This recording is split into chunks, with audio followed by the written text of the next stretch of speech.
ચાલો આજે આપણે એક એવા વિષયમાં ઊંડા ઉતરીએ જે દરેકના જીવનમાં આવવાનો જ છે, ઘડપણ. હા, જેમાંથી કોઈ બચી શકવાનું નથી. બિલકુલ. પણ આ કોઈ ગંભીર કે ઉદાસીભરી ચર્ચા નથી. આપણી પાસે નરસિંહ મહેતાની એક એવી કવિતા છે, ઘડપણ કોણે મોકલ્યું, જે બહુ ઓછી જાણીતી છે. હા, અને આપણી પાસેના સ્ત્રોતો એનું એટલું રસપ્રદ વિશ્લેષણ રજૂ કરે છે ને, જે ગંભીર વાતને પણ રમૂજી અંદાજમાં કહે છે. અને આજે આપણે એ જ સમજવાની કોશિશ કરીશું કે 500 વર્ષ પહેલા લખાયેલી આ કવિતા આજના સોશિયલ મીડિયાના જમાનામાં પણ કેમ એટલી સચોટ લાગે છે. બરાબર.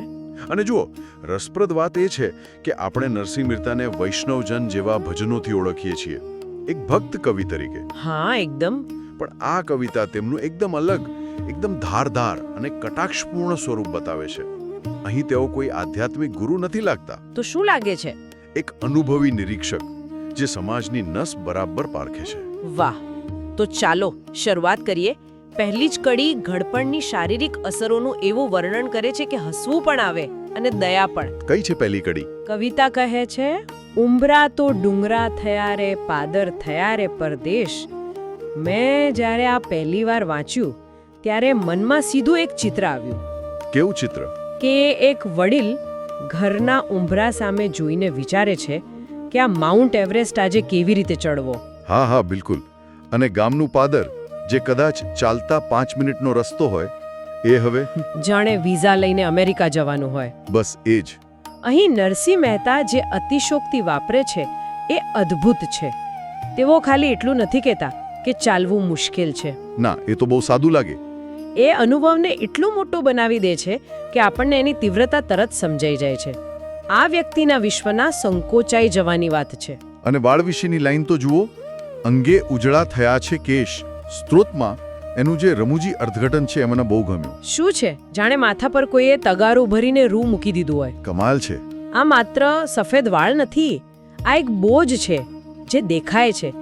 ખરેખર આમાં ક્યાંય ફરિયાદ નથી, ફક્ત એક માર્મિક અવલોકન છે. સાચી વાત. પણ આ તો માત્ર શરૂઆત છે. શારીરિક ફેરફારો તો કુદરતી છે, પણ મહેતા તરત જ મુદ્દો સામાજિક ફેરફારો પર લઈ આવે છે. અને વધુ પીડાદાયક હોય છે. હા. અને અહીંથી જ કવિતાની અસલી ધાર શરૂ થાય છે. બીજી કડીમાં તેઓ કહે છે, નહોતું જોઈતું તે શીદ આવ્યું રે, નહોતી જોઈ તારી વાટ. સીધો સવાલ. હા, સીધો સવાલ. ઘડપણને તને કોણે બોલાવ્યું? તારી તો કોઈ રાહ પણ નહોતું જોતું. એક વણનોતર્યા મહેમાન જેવી વાત. પણ એના પછીની લીટી વધુ ઊંડી છે. ઘરમાંથી હળવા થયા રે. આ હળવા થવું એટલે શું? વજન ઘટવો? ના ના, આનો અર્થ છે મહત્વ ઘટવું. તમારો અભિપ્રાય, તમારી હાજરી, બધું જ હળવું થઈ જાય છે, વજન વગરનું. અને એનું પરિણામ? કે ખૂણે ઢાળો એની ખાટ. જે વ્યક્તિ એક સમયે ઘરના મુખ્ય ઓરડામાં બેસતી હતી, પરિવારની વચ્ચે, એને હવે કહેવામાં આવે છે કે તમારો ખાટલો પેલા અંધારા ખૂણામાં નાખી દો. જાણે કોઈ કિંમતી વસ્તુ જૂની થતા એને સ્ટોરરૂમમાં ધકેલી દેવામાં આવે. બસ આ જ વાત. અને આ વાત માત્ર 500 વર્ષ પહેલા જ નહીં, આજે પણ એટલી જ સાચી છે. સમાજશાસ્ત્રીઓ આને રોલ થિયરી કહે છે. રોલ થિયરી એ શું છે? એટલે કે વ્યક્તિનો ઉત્પાદક રોલ, જેમ કે કમાનાર સભ્ય કે ઘર ચલાવનાર, એ પૂરો થતાં જ સમાજમાં એનું સ્થાન અને મહત્વ બંને ઘટી જાય છે. ઓહ, એટલે નરસિંહ મહેતાએ સદીઓ પહેલા આ આધુનિક સિદ્ધાંતને એક જ લીટીમાં પકડી લીધો હતો. હા, આજ તો એમની અવલોકન શક્તિની સાબિતી છે. વાહ, આ તો એકદમ નવો દ્રષ્ટિકોણ છે. અને આ ઉપયોગિતા ઘટવાનો બીજો પુરાવો ખાવા પીવાની બાબતમાં આવે છે. હા, પેલી લાડવાની વાત. હા, આ કડી તો લગભગ દરેક ઘરમાં જોવા મળતી હકીકત છે. નાનપણે ભાવે લાડવારે, ઘડપણે ભાવે સેવ. રોજને રોજ જોઈએ રાબડી રે. અહીં મનની ઈચ્છાઓ અને શરીરની મર્યાદાઓ વચ્ચેનો સંઘર્ષ છે. મનને તો હજી લાડુ જ ખાવા છે. સ્વાદ તો એ જ યાદ છે, પણ શરીર હવે સાથ નથી આપતું. દાંત નથી, પાચન શક્તિ નબળી છે. એટલે જ સેવ જેવી પોચી વસ્તુ પણ લોખંડના સળિયા જેવી લાગે છે. આ કેટલી મોટી ટ્રેજેડી છે, ખરું ને? બહુ મોટી. તમારી જીભને બધું યાદ છે, પણ તમારું મોં સાથ નથી આપતું. અંતે શું બચ્યું? ફક્ત રાબડી. સવાર, બપોર, સાંજ, બસ એ જ. જાણે ભગવાને તમારા મોઢાનું સ્વાદ માણવાનું લાયસન્સ જ રદ કરી દીધું હોય. તમે બહુ સારો શબ્દ વાપર્યો, ટ્રેજેડી.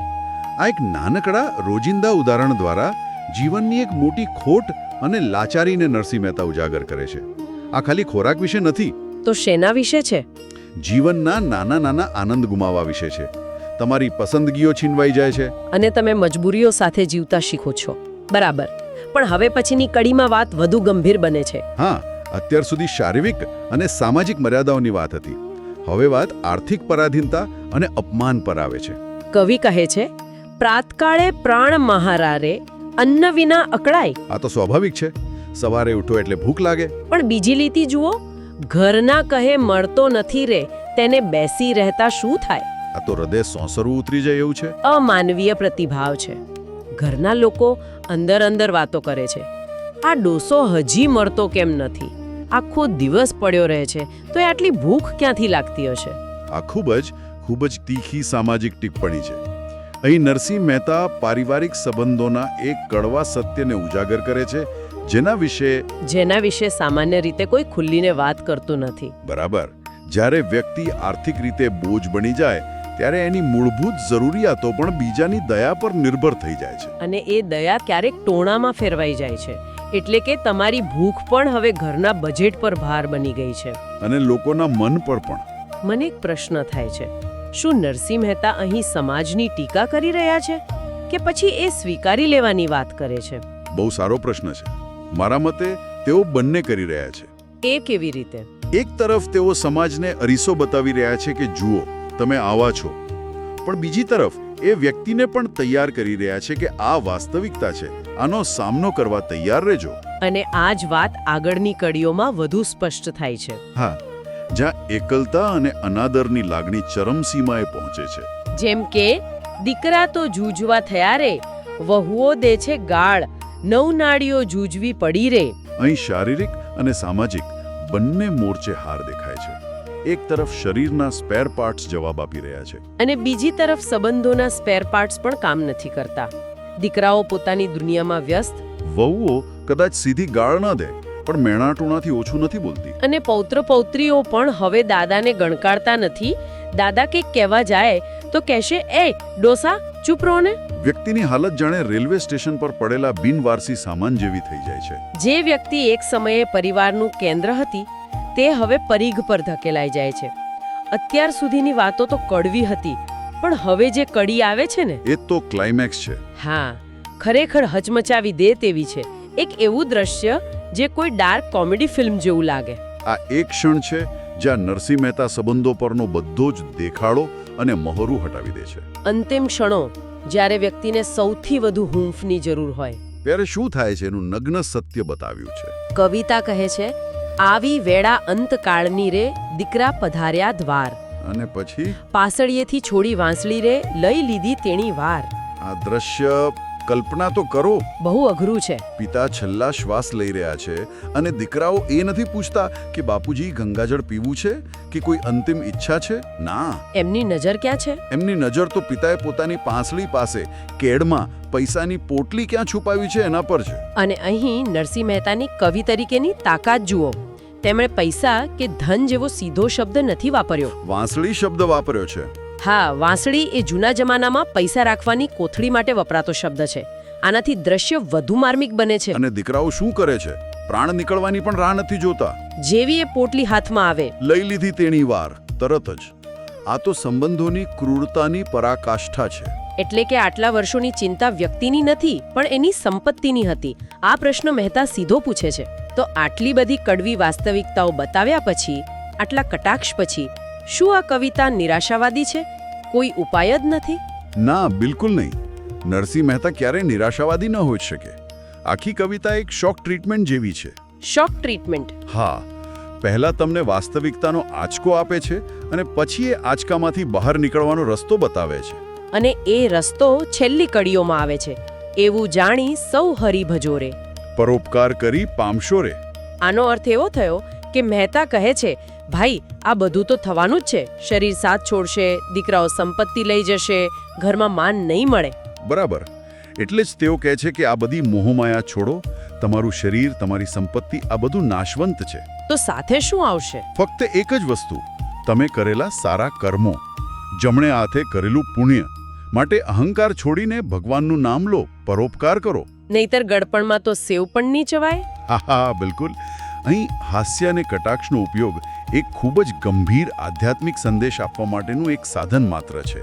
તો આપણે જોયું કે કેવી રીતે નરસિંહ મહેતાએ સદીઓ પહેલા ઘડપણની કડવી વાસ્તવિકતાને પોતાની આગવી શૈલી વડે એક જીવનબોધમાં ફેરવી દીધી. આ કવિતા માત્ર વૃદ્ધાવસ્થાનું વર્ણન નથી, પણ યુવાનો માટે એક ચેતવણી અને માર્ગદર્શન પણ છે. અને એટલે જ તે આજે પણ એટલી જ પ્રાસંગિક લાગે છે. સાચી વાત છે. આ કવિતાનો હેતુ માત્ર ફરિયાદ કરવાનો નથી, પણ સમાજને અરીસો બતાવવાનો છે.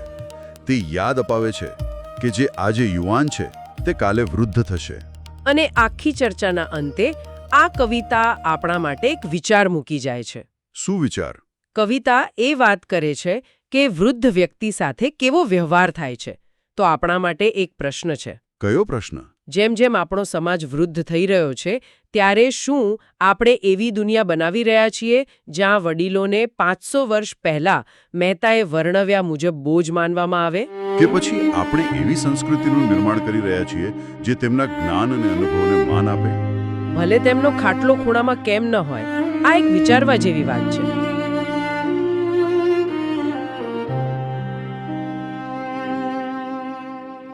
घर पंखोरे नोकल्यो जायूं जोबन रास हो गए उम्बरा तो डूंगरा थे हरे पारर थया परदेश दूरे का बिंदा थई रे अंधे उजड़ा थया છે ક્યાસ નાઓ તું જોઈ તો તે શીગાને ઓરે નહોતી જોઈ ત્યારે વાત ઘર માથે હળવાઠે આડે કહે છે ખૂણે ઘરો એલા ખટ નામ પરે ભાવે લાડવારે ઘર પર ભાવે સેરે રોજ મેં રોજ જોઈએ રાબડી રે એવી બડી રે ઘર તો ન મીઠે આંખે તો સૂજે નહીં રે થર થર ભર જેતા ખાધું તો ન પચે નહીં રે વરી બેઠા તો ના રહેવા દીકરા તો જુજવા કેરે ભગવાર ભેછે ગારે દીકરીઓને જમાઈ નહીં દે અરે અરે ઘરે ઘરના શાદીદા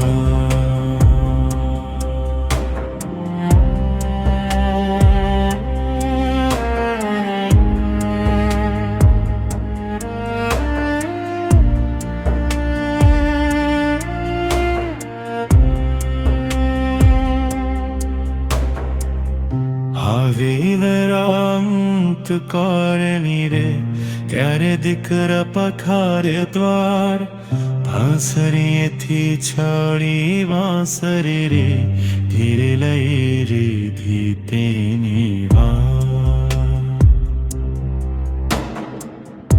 એવું જોરે હરી ભજ જોરે સાંભળજો સૌ સાથો પરોપકાર કરી કંશોરે જગાએ કે તું હશે જમરાત એવું દુફક છોરા વૃત્તિ પરૂરે મૂકીદો સંમહલતાર ધર્મના સત્ય વચન થી રે મહેતા નરસિંહ કર્યા બહુ